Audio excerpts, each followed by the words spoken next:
dialogue tellement énorme qu'elles en deviennent suspectes. Vous avez bien entendu parler de cet incendie monstrueux qui a ravagé les Corbières autour de Saint-Laurent de Cabrériss, n'est-ce pas? Une catastrophe écologique, un drame humain. En tout cas, c'est la version officielle. Vous pensez sincèrement que la nature a décidé de s'embraser comme ça, à moins de 10 km à vol d'oiseau de deux villages, Tournissan et Ribaute, qui quelques mois plus tôt avaient eu l'audace de dire non à un projet industriel colossal? C'est sûrement une coïncidence. Pour bien comprendre l'histoire, il faut remonter un tout petit peu dans le temps. Pas la peine de sortir les livres d'histoire, juste quelques mois en arrière. On est en plein hiver entre le 10 décembre 2024 et le 6 janvier 2025. De cette année, quoi. Une consultation publique est organisée. Le sujet, un projet de parc photovoltaïque gigantesque. À cheval sur les communes de Tournissan et Ribaute, dans l'Aude. Un projet porté par une boîte au nom passe-partout, Hexagone Énergie, mais avec des ambitions bien trempées. Couvrir des dizaines d'hectares de garrigues et de forêts avec des panneaux solaires. Sauf que voilà, les gens du coin, les habitants, les associations, on leur a demandé leur avis. Et là, c'est le drame pour les promoteurs. Sur 176 contributions, le résultat est sans appel. C'est une humiliation, une démolition en règle. 171 avis contre, une seule petite contribution pour, et 4 qui ne savaient pas quoi penser. On parle de 97,16% d'opposition. C'est plus un refus, c'est un plébiscite à l'envers. Une claque monumentale pour les types en costume qui pensaient que leur projet allait passer comme une lettre à la poste. Imaginez la scène dans les bureaux parisiens.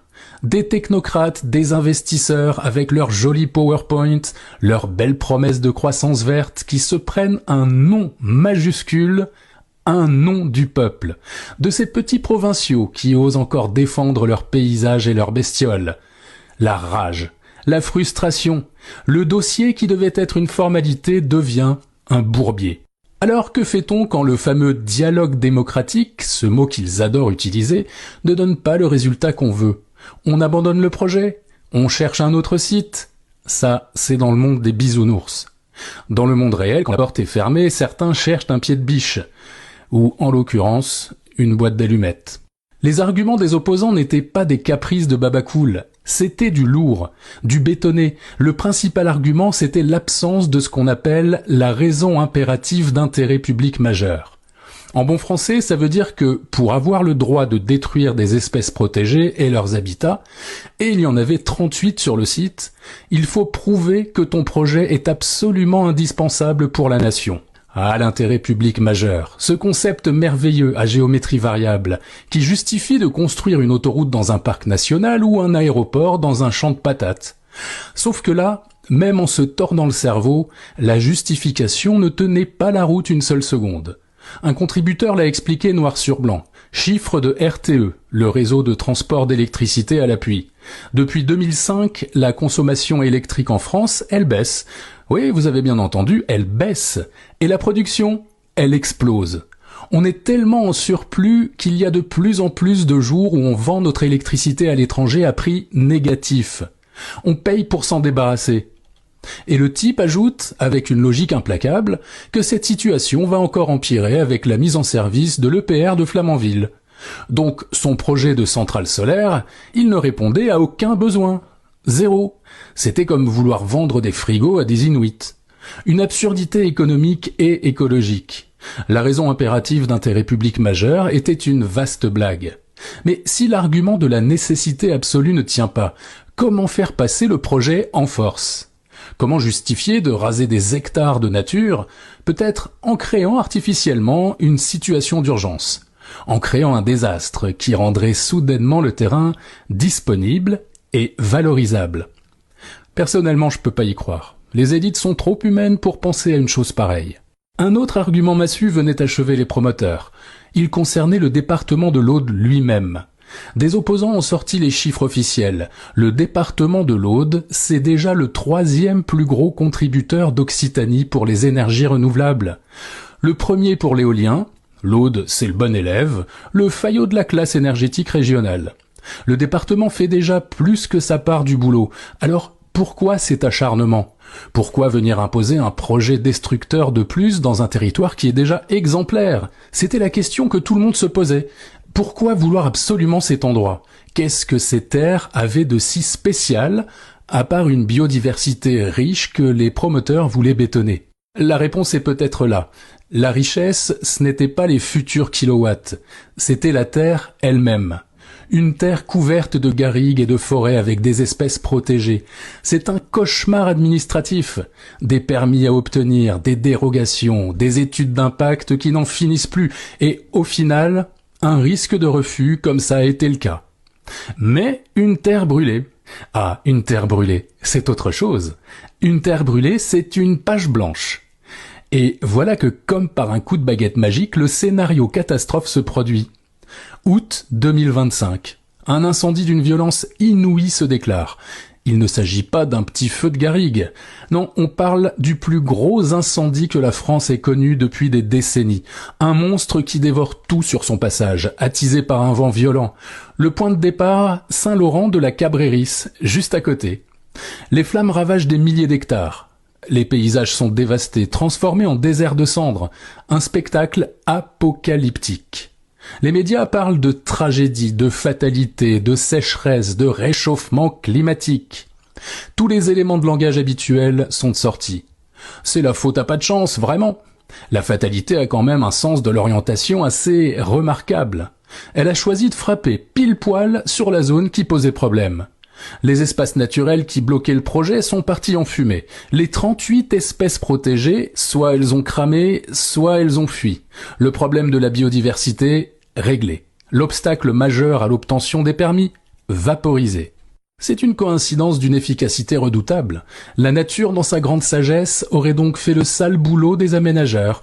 Elle aurait simplifié le dossier, purgé le terrain de toutes ses contraintes réglementaires. C'est beau, on dirait un conte de fées pour promoteurs immobiliers.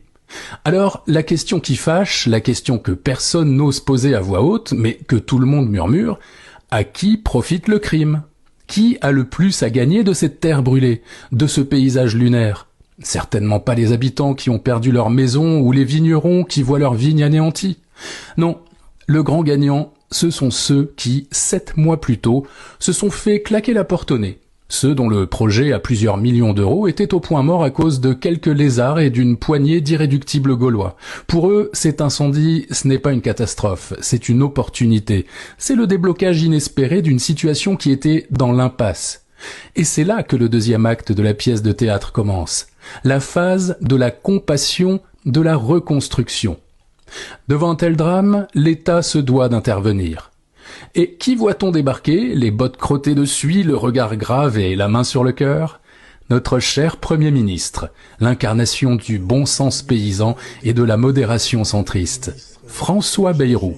Il vient sur place, il serre des mains, il promet des aides, il parle de la solidarité nationale.